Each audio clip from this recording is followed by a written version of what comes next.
The topic tonight is beer. I'll drink to that. Cheers. Besides that, we have entrepreneurial spirit here with Ray Berry. He's been in Springfield for a couple of decades now. He shared with me he's not a Springfield-born young man. He hails originally from New Jersey. Yes, Lion Vic. Just curious, is this after he retired from the Baltimore Colts? Yeah. And he coached the New England Patriots at one time also. Raymond Berry. I think it's a different one. A younger version. Absolutely. Well, Ray is the founder of White Lion Brewery, as we know, the first craft brewing company in the city of Springfield, in Springfield's history. Ray had recently held an adjunct professorship at Springfield College. He is currently appointed member of the United Way Worldwide's Financial Issues Committee, serves on Springfield College's MBA Advisory Committee, and is a board member for the Partners for Healthier Communities, Stick Foundation, Suit Up Springfield, the local YMCA, and the BLA, which I'm not certain what that is. Leadership Alliance. Leadership Alliance. And he recently served as a mayoral appointed and city council approved commissioner for the city of Springfield's licensing board. He earned his BS, Bachelor of Science, from American International College, his MBA from Springfield College, and a graduate certificate from Tufts University. In 2010, Ray was recognized by Business West as a top 40 under 40 honoree. And in 2012, he participated in the region's inaugural Leadership Pioneer Valley class, exposing and engaging emerging leaders to the fabric of the valley. In 2013, Ray was awarded the Spirit Award by the Springfield Housing Authority and the ADC Prevention Services. In 2014, Ray received the affiliated Chamber of Commerce Community Leadership Award. And Ray resides in Springfield. So please share with me a warm welcome for Ray Berry.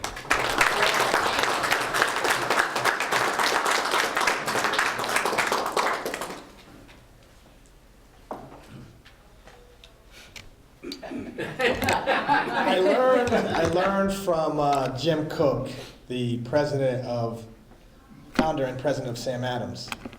If you ever see Jim, he's always carrying a glass of beer or a bottle of beer. So in my journey, I will always, if I have an opportunity to speak to some folks, at least be able to showcase the brand. Because in a crowded market, it does come down to sometimes the awareness and the brand of the product. So, with that being said, thank you so much. It is truly an honor and a pleasure to be here this evening to share with you the White Lion Brewing Company story. And it's not only a story, we try to create an experience. So, folks always ask, I'm sure many of you are wondering, where the name White Lion came from.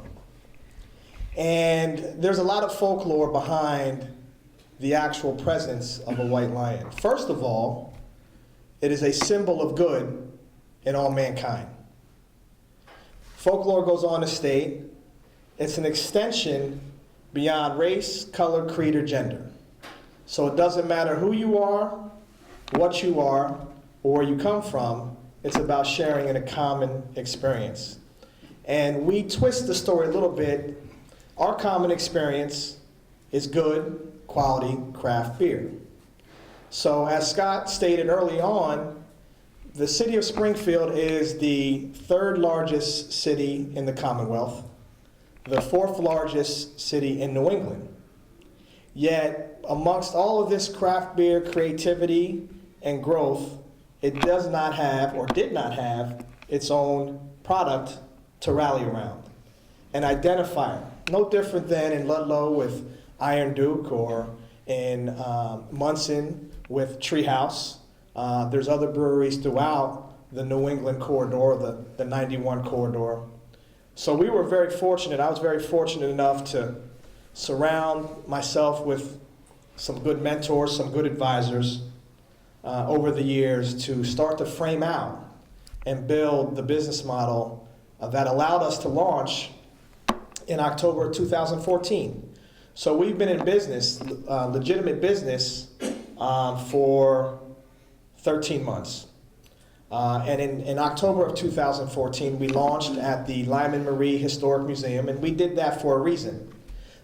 Even though there was never a craft beer company in the city of Springfield, there is some history of brewing in the city. Just wasn't craft brewing, it was on a larger scale. So you had Liberty Brewing, you had Springfield Brewing, and come to find out in my research, which I didn't know initially, but it took some time, Dr. Seuss and his family were brewers in the city of Springfield.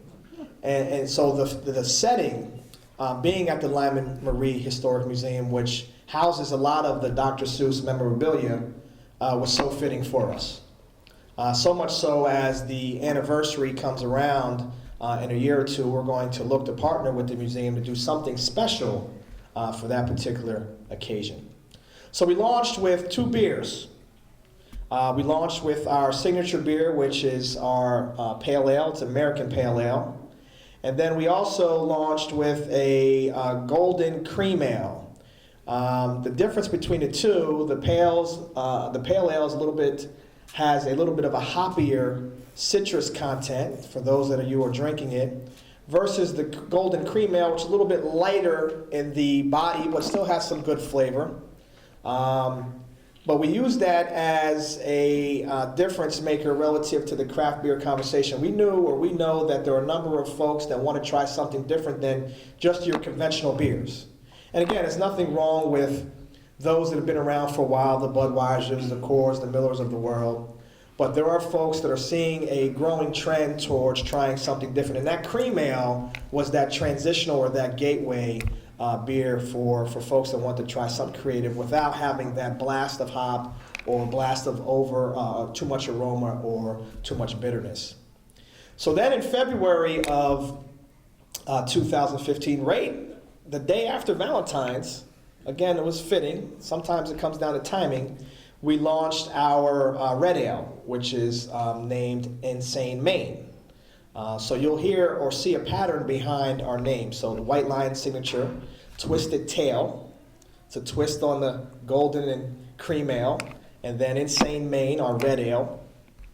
Again, launched in February.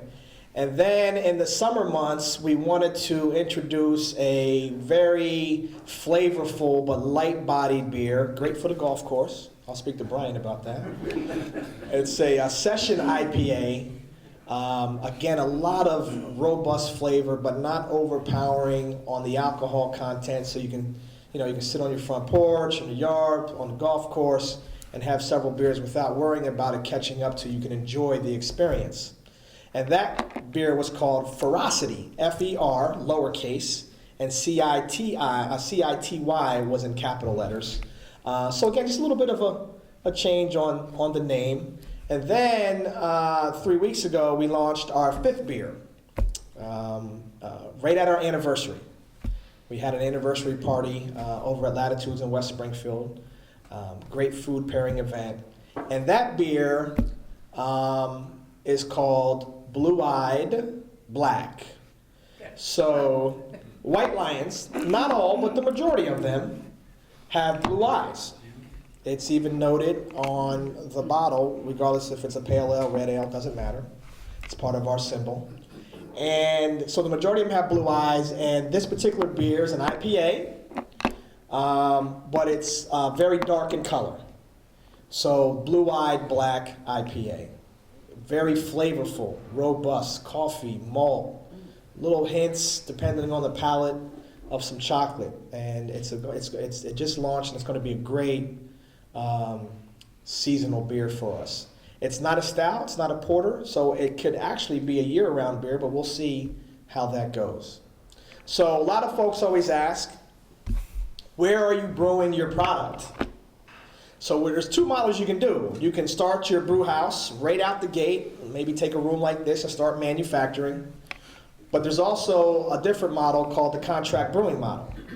So that's the model we took. We took the contract brewing model to build the brand, build awareness, all while putting out quality beer and sharing with folks what we believe is a compelling story.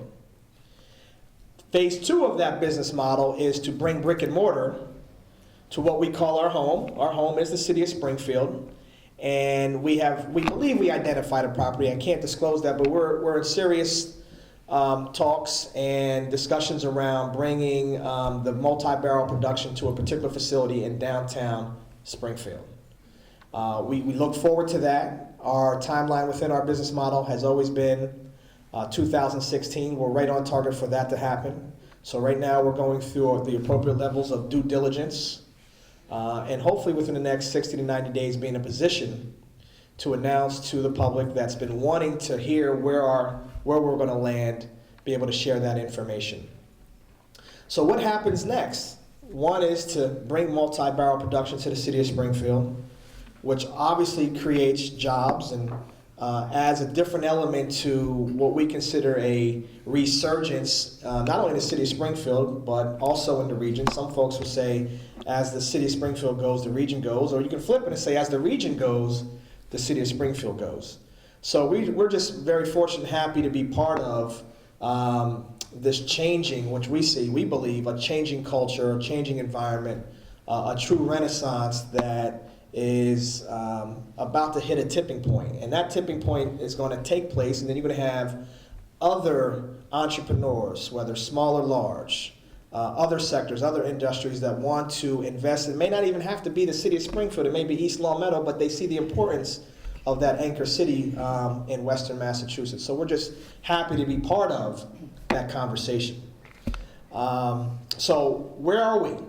We are distributed throughout, or 3/4 of the state. We're in Central Mass West. We have 3 distributors. We have a distributor that takes care of all of Central Massachusetts.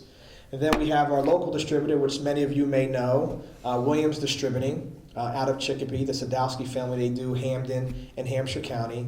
And then we have a 3rd distributor that handles the western part of the state, Franklin, Berkshire counties. Our objective is to, once we have our brick and mortar set up in the city of Springfield, to explore expansion to the eastern part of the state, and then also look at the northern part of Connecticut, the Hartford County area, which immediately abuts Hampden County, our county right here. So they are our next steps. Right now we have an award-winning brewer, Mike Yates, out of the Hadley area. Mike was a brewer at BBC. He was a brewer for BBC Berkshire Brewing Company. He was a brewer at Amherst Brewing Company. He was their head brewer for some time. Then he took his talents to Connecticut and was the head brewer for Thomas Hooker Brewing.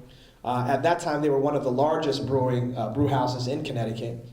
And now he is doing some work for not only White Lion, but another brew house called Building 8.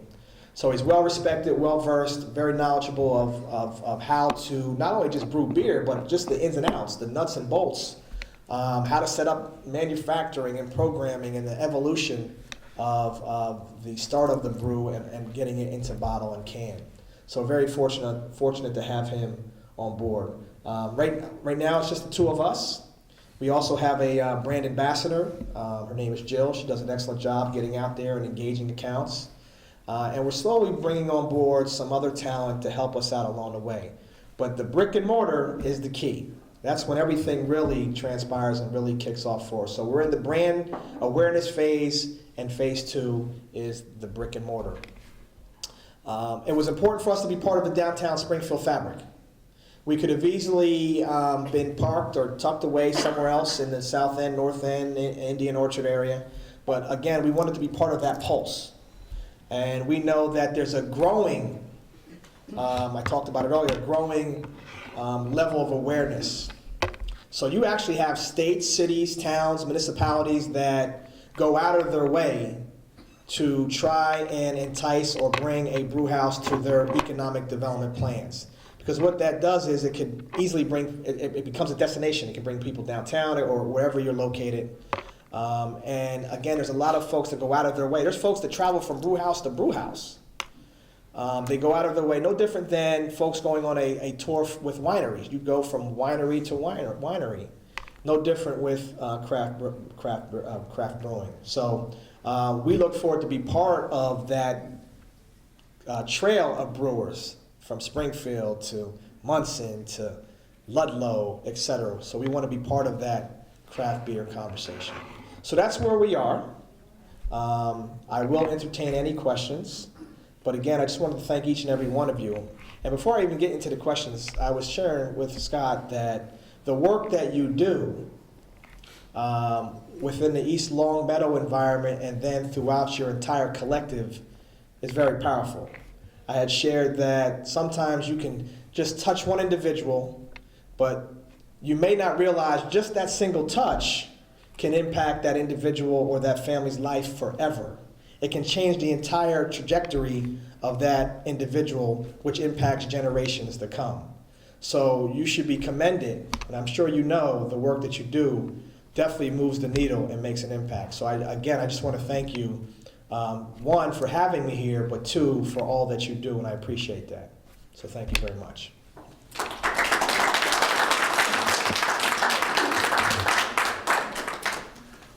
Yes, sir. Why beer and not cars, car dealership, or something else? No, that's a great question. So I am a person that appreciates craft beer. So whether I was traveling throughout the state or going from town to town or visiting or doing some work for the United Way, I would always go to a location and ask for, what's the local product? And then I would come back to Springfield and there wouldn't be a local product. But the aha moment was the mayor had asked me to sit on the Springfield License Commission, and we oversaw all the liquor licenses. And one of our roles and responsibilities as a commissioner in our volunteer role was to go out to establishments and just, talk to the managers, talk to the owners, observe, make sure the license was hung in the appropriate spot. And I would have conversations over those 2.5 years with the proprietors, and they would always say that there's folks, not only within the city of Springfield, but traveling in and out, similar to myself when I would travel, and they would always ask me, what's the local product? And they would have to say, well, we don't have a local product. We have a regional product, and maybe BBC or something else that was taking place, Wormtown and Worcester. But there wasn't a local product that the traveler or the local resident could identify with. So I actually came up with the idea, but parked it for many years, revisit, park. And I think some of the parking or putting it on the shelf was due to my hesitancy. When you have an idea, we always share ideas with friends, family. Oh, we could have did this, we could have did that. But I think it got to a point where I was probably just a little bit fearful of failure and the risk associated with it. And that was one of the first hurdles that I had to get through. I didn't want to be in a position where I look back 2, 3, 4, 5 years from now and said, I woulda, coulda, shoulda. So I took it upon myself to push through that barrier and get over that hurdle and start the process. But it started with some of those conversations as a commissioner, noting that there wasn't a product for folks to rally around. So it was an open market. And we took advantage of that. I took advantage of that, and so happy to do so. Again, to have that rallying point for folks to identify with something that they can call their own, and also not only just for the city of Springfield, but also to have another beer part of the Massachusetts craft environment. Yes. Actually, this goes on the marketing end. When you're saying people will go and go to different regions to try the different craft beers of that region, okay, what type of plans for the future if somebody's going to go? What's the incentive? Is there some type of thing like when you go from one to another, all of a sudden you get like preferred seating or, a better discount. I'm the type of person, I like to get a discount, and if I know I can go here and get one, and now all of a sudden, I've gone up a step at the Yeah. next one, and up at the Susan, I'll next tell you one, what, I'll give you a I'm there. discount all day. Whatever you want. But each brew house brings a different style, perspective, creativity to what they put in keg, bottle, glassware, right? So, the common beer drinker, the enthusiast, or those that maybe just want to try something different, they appreciate the creativity that the individual or individuals are putting into their product. So if you go to a White Lion or another brew house throughout the area, you're probably going to get a different experience along the way. And what happens is no different than drinking your favorite wine, your favorite juice, your favorite soda. You become accustomed to and you appreciate what they're doing, and you support and become loyal to the brand. So that's what we're trying to create. We're trying to create something different for the consumer, allow them to identify with the brand, identify and be part of the experience, all while having the company give back to the community and be part of that growing bandwidth. So if you were to travel, you would probably get a different experience in each brew house. Yes, sir. At your site in Springfield, are you planning to do like a restaurant or more just like a bar? Yeah, that's a great question. We always get that question. It's not going to be a brew pub environment. Some of you may be familiar with Northampton Brewery, where you have the restaurant / brew house incorporated in, or Opa Opa. We're strictly manufacturing. So we're going to bring manufacturing with a tasting room environment. We'll have that. The advice that we receive is if you're going to have a food element, don't be in the food business. Maybe you set up a little bit of square footage for someone to come in, or food trucks are very popular these days. That may be the first stage or first step to incorporating food into the process. That's a great question. Yes, sir. I want to take you off your message, but this licensing committee got me fascinated. What's your favorite story? That Yeah. you can share. Yeah, you have to turn off the camera. That can be edited out. No, it's okay. So every year we would go on, there was 5 commissioners, and I think there's over 100 licenses in the city of Springfield, so one commissioner can't do all the inspections. So they break it up into regions, and I happened to go into a liquor store in a certain area of the city.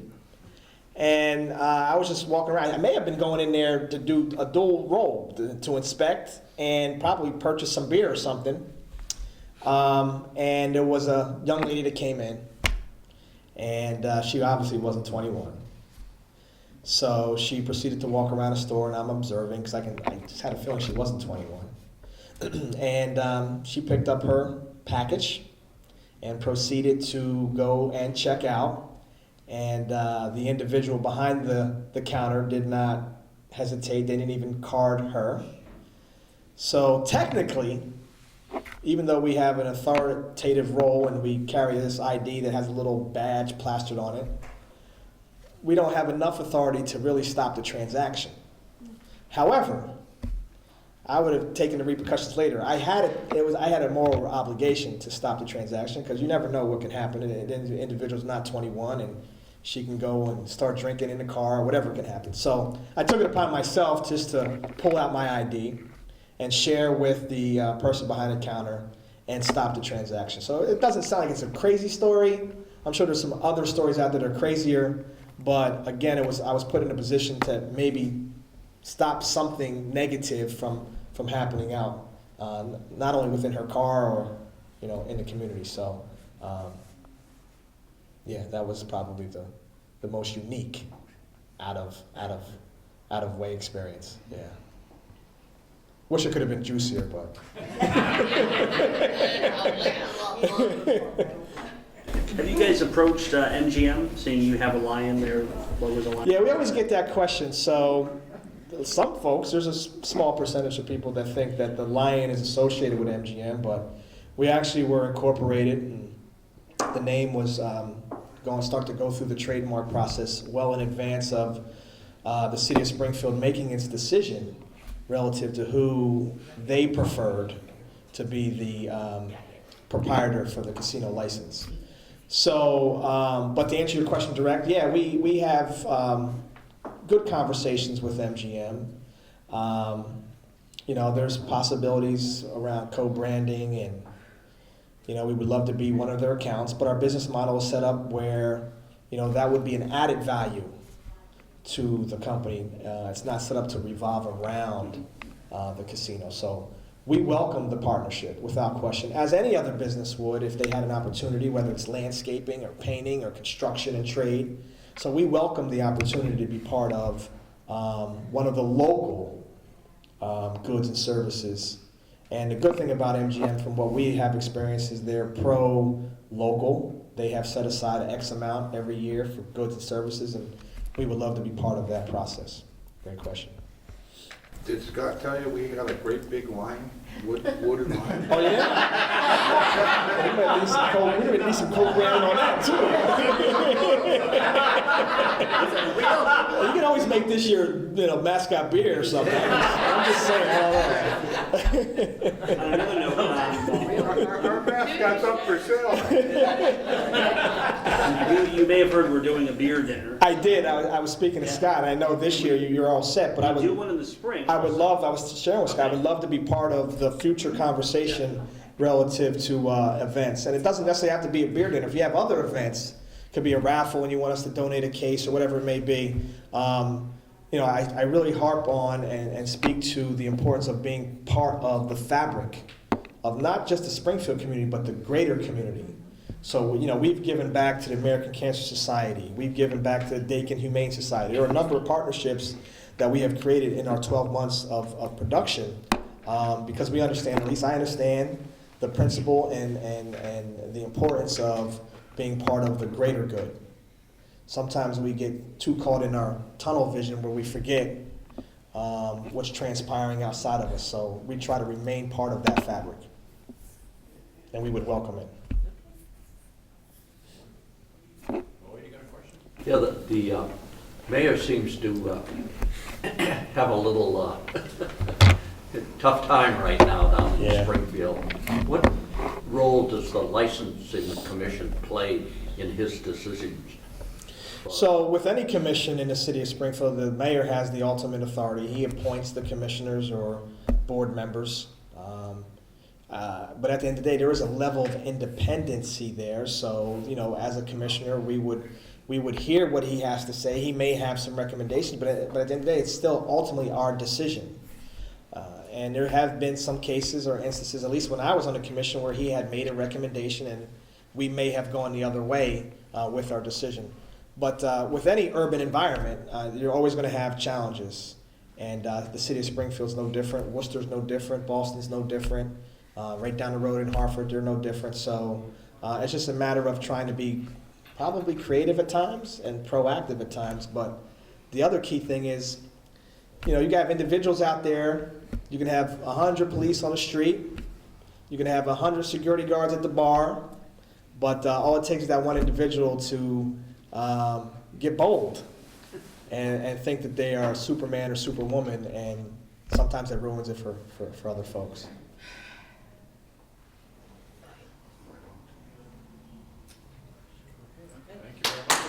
Thank you. Appreciate it. We have a little certificate here for you. We'll get a picture. I'd like to thank Lion Susan again for a great referral for a speaker. Lion Susan brought White Lions to us. Thank you.